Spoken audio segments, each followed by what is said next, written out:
ہورم خود سے ہی قادر کے گھر واپس آ جاتی ہے اور اپنی ناراضگی ختم کر لیتی ہے قادر سے۔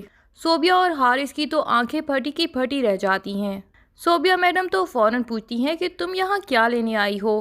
مامی نے تمہارا اس گھر میں داخلہ بالکل منع کر دیا ہے اور تمہارا ذکر بھی منع ہے۔ لیکن ہورم بھی اسے صاف کہہ دیتی ہے کہ یہ میرے شوہر کا گھر ہے اور جب تک وہ یہاں ہے میں یہاں آ سکتی ہوں اور میں وہیں رہوں گی جہاں پہ میرا شوہر ہوگا۔ صوبیہ ہورم سے پوچھتی ہے کہ امیرہ کے ساتھ تم نے جو کچھ کیا اس کا کوئی جواب دے سکتی ہو؟ تو ہورم اس کو منہ توڑ جواب دیتی ہے اور کہتی ہے کہ I don't owe you any explanation۔ امیرہ کے ساتھ جو بھی ہوا، جو بھی غلط فہمیاں ہیں، وہ تمہیں کلیئر کرنا میں ضروری نہیں سمجھتی۔ انفیکٹ تمہیں تو کیا، میں کسی کو بھی کلیئر کرنا ضروری نہیں سمجھتی۔ میرا ہسبینڈ سب کچھ سچ جانتا ہے اور میرا خدا بھی سب سچ جانتا ہے۔ میری نیت بالکل بھی خراب نہیں تھی۔ ادھر امیرہ بھی جب سے انس سے مل کے آئی ہے اس کو انس کی باتوں پہ یقین آ گیا ہے۔ وہ اپنے ماں باپ سے جا کے کہتی ہے کہ میں انس کے ساتھ ابھی بھی شادی کرنے کے لیے تیار ہوں، اور ان کو سارا سچ بتا دیتی ہے کہ انس نے مجھے بہت زیادہ منتیں کر کے کال کر کے بلوایا اور سارا کچھ سچ بتا دیا۔ انس کی شادی ہوئی تھی پر وہ کالج لائف کی ایک غلط فہمی تھی، بس ایک اٹریکشن ہوئی، اس سے شادی ہوئی اور چند ماہ ہی وہ شادی چلی اور اس کے بعد انس کو اپنی غلطی کا احساس ہو گیا تو فوراً ہی اس انگریز لڑکی کو ڈیورس دے دی گئی تھی۔ اس کے بعد نہ انس نے کبھی کسی لڑکی کے ساتھ افیئر چلایا اور نہ ہی کوئی غلط کام کیا، اور انس نے مجھے جس طرح اپنی صفائی بیان کی ہے اور جس طرح اپنی محبت کا اظہار کیا ہے، مجھے انس پہ پورا یقین ہے۔ انفیکٹ میں بھی انس کے ساتھ محبت کرنے لگی ہوں پہلی ہی ملاقات سے، اور میں یہ شادی کرنے کے لیے تیار ہوں، تو اس لیے آپ لوگوں کو بھی اب راضی ہو جانا چاہیے۔ امیرہ کی ماں کہتی ہے کہ تم یہ کیا بات کر رہی ہو؟ انس کی وجہ سے ہورم اور قادر کا رشتہ ٹوٹتے ٹوٹتے بچا ہے۔ گھر میں کتنی غلط فہمیاں پیدا ہو گئی تم سب جانتی تو ہو، اس کے باوجود تم انس کے ساتھ شادی کرنے کے لیے تیار ہو۔ مجھے تو اس لڑکے پہ اور اس کی ماں پہ ذرا بھی اعتبار نہیں۔ لیکن امیرہ بھی بضد ہوتی ہے کہ مجھے انس پہ پورا اعتبار ہے کہ اس نے مجھے جو کچھ بھی بتایا وہ بالکل سچ تھا، اور یہ بھی سچ ہے کہ انس کو مجھ سے واقعی ہی محبت ہے، ورنہ وہ تو مجھے چھوڑ کے آرام سے جا سکتا تھا، اس کو کوئی بھی اور لڑکی مل جاتی، پر وہ یہیں رکا رہا اور اس کو یہی لگا کہ اس کو یہ غلط فہمی دور کرنی ہے اور مجھ سے نکاح ہی کر کے جانا۔ قاسم کو تو اس رشتے سے کوئی اعتراض نہیں ہوتا اور وہ یہی کہتے ہیں کہ ہمیں پہلے ہی ہورم کی بات سن لینی چاہیے تھی۔ ہورم اور اس کے گھر والے بھی یہ کہتے رہے کہ ہمیں اس معاملے کے بارے میں بالکل پتہ نہیں تھا، لیکن کہکشاں بیگم آپ بالکل بضد تھیں اور پتہ نہیں ہورم سے کس جنم کی دشمنی لے لی تھی کہ اس کو اس گھر سے ہی نکلوانے پہ تلی ہوئی تھیں اور قادر کی ڈیورس ہی دلوانے کے اوپر بضد تھیں۔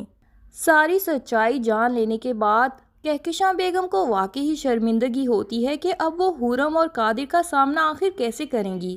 وہ تو ہورم اور اس کے ماں باپ سے پتہ نہیں کیا کیا باتیں کہہ کے آ گئی تھیں، ان کو یہی لگا تھا کہ بس اب یہ رشتہ ختم ہو جائے گا۔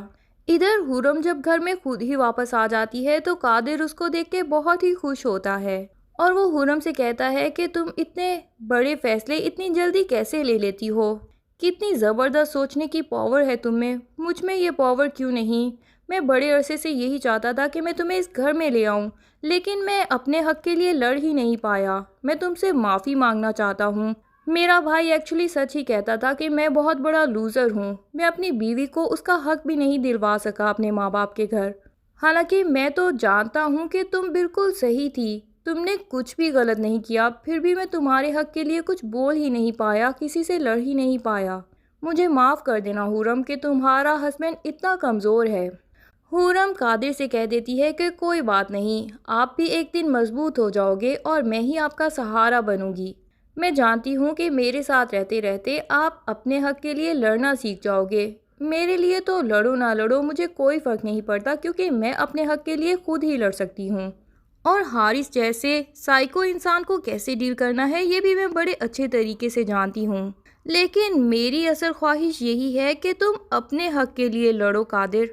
میری اصل جیت تو اسی دن ہوگی جب تم اپنا حق اس گھر میں پورا اسی طرح ہی حاصل کر لو گے جس طرح حارث کا اس گھر میں حق ہے۔ وہ اپنی ناجائز باتیں بھی منوا لیتا ہے اور سب کو اپنے سامنے چونٹیوں کی طرح سمجھتا ہے، اور ایک طرف تم ہو کہ تمہاری جائز بات بھی ہوتی ہے تو تم کسی سے منوا ہی نہیں پاتے۔ آخر تمہارے ساتھ ہی تمہارے گھر والے ایسی زیادتیاں کیوں کر جاتے ہیں؟ اسی لیے کہ تم نے گھر میں چھوٹا ہونے کی وجہ سے بچپن سے ہی ان کی عادت بنا دی ہے کہ کہیں پر بھی تمہارا حق تم چھوڑ دیتے ہو۔ جب بھی تمہیں لگتا ہے کہ حارث اس چیز میں ضد کرے گا تو تم خود بخود ہی وہ چیز چھوڑ دیتے ہو، اور اب جا کے تمہیں اپنی اس غلطی کا احساس ہوا ہے۔ لیکن تمہارے گھر والوں کی عادت بن چکی ہے کہ وہ ہمیشہ تمہارے ساتھ زیادتی کر جاتے ہیں۔ جہاں حارث کی ناجائز بات بھی مان لیتے ہیں، وہیں پر تمہاری جائز بات کو بھی اگنور کر دیتے ہیں۔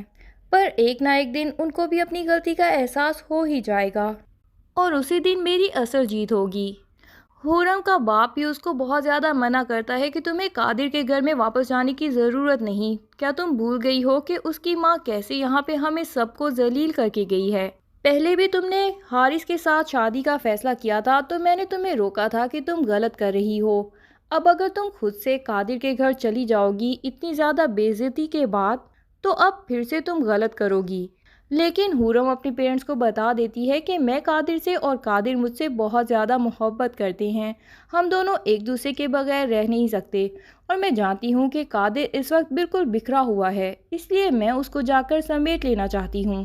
اگر اس وقت میں اس کے پاس نہیں گئی تو میں جانتی ہوں کہ وہ اپنے ساتھ کچھ کر لے گا، اور اس کے بعد میں خود کو کبھی بھی معاف نہیں کر پاؤں۔ حورم کی ماں تو حورم سے یہ باتیں سن کے بہت ہی خوش ہوتی ہے کہ ان کی بیٹی اتنی سمجھدار ہے اور اتنی بڑی ہو چکی ہے کہ وہ اپنے ہسبینڈ کا اتنا خیال رکھنا چاہتی ہے۔ لیکن حورم کے باپ کو یہ بات بالکل اچھی نہیں لگتی۔ حورم اپنے باپ کو تسلی دیتی ہے کہ آپ بے فکر رہیں، میں حارث کا مقابلہ تو کر لوں گی، لیکن اگر قادر کو میری وجہ سے کچھ ہو گیا تو پھر میں خود کو کبھی بھی معاف نہیں کر پاؤں گی۔ ضروری نہیں کہ ہر وقت بیوی ہی کمزور ہو اور ہسبینڈ اس کا سہارا بنے، کبھی کبھی کہیں ہسبینڈ بھی کمزور ہو سکتے ہیں، اور بیویوں کو اس وقت اپنے ہسبینڈ کا سہارا بننا چاہیے۔ اتنے زیادہ دلائل کے بعد حورم کا باپ اس کو پرمیشن دے دیتا ہے کہ وہ قادر کے گھر میں خود ہی چلی جائے۔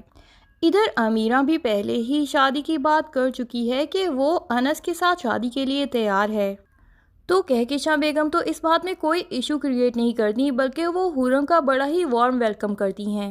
ان کو تو اپنے کیے پہ بہت ہی شرمندگی ہو رہی ہوتی ہے۔ وہ تو پہلے ہی سوچ رہی تھی کہ کیسے حورم سے معافی مانگ کے اس کو اس گھر میں واپس لے آئیں، لیکن یہ دیکھ کے وہ بہت ہی خوش ہو جاتی ہیں کہ حورم تو خود ہی اس گھر میں واپس آ گئی ہے۔ کہکشاں بیگم تو جان ہی چکی ہے کہ حارث بلا وجہ کا حورم کے پیچھے پڑا ہوا ہے۔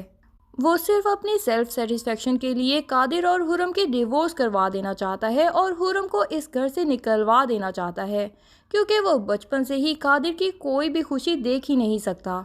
وہ اس سے ہر وہ چیز چھین لیتا ہے جو اسے پسند آتی ہے، لیکن یہاں تو بیوی کی بات ہے۔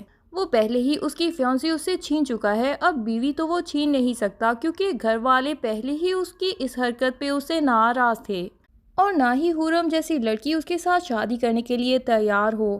تو اسی لیے اس نے یہ سوچا ہے کہ وہ حورم کو قادر کی زندگی سے ہی نکلوا دے، تاکہ پھر حارث کی زندگی میں کوئی بھی ملال باقی نہ رہے۔ حارث صوبیہ کو صاف ہی بتا دیتا ہے کہ حورم مجھے بہت ہی کھٹکتی ہے اور میں اسے اپنے سامنے بالکل برداشت نہیں کر سکتا، میں اسے جلد از جلد اس گھر سے نکلوا دوں گا۔ صوبیہ پوچھتی ہے کہ اب تو آپ کی امی نے خود ہی اس کو بڑا ہی وارم ویلکم دیا ہے اور اپنے سارے وعدوں سے مکر گئی ہیں، اب آخر آپ کیسے کوئی نیا بہانہ ڈھونڈیں گے حورم کو اس گھر سے نکلوانے کے لیے؟ حارث بھی کہہ دیتا ہے کہ میں حورم سے تو ہار ماننے والا نہیں۔ اب آخر حارث کیا چال چلے گا، یہ سب جاننے کے لیے ڈرامے کی نیکسٹ ایپیسوڈ کا انتظار کیجیے۔ تب تک کے لیے اللہ حافظ۔ ویڈیو پسند آئے تو لائک اینڈ کمنٹ ضرور کر دیں، اور چینل کو سبسکرائب کرنا نہ بھولیے۔ Thank you.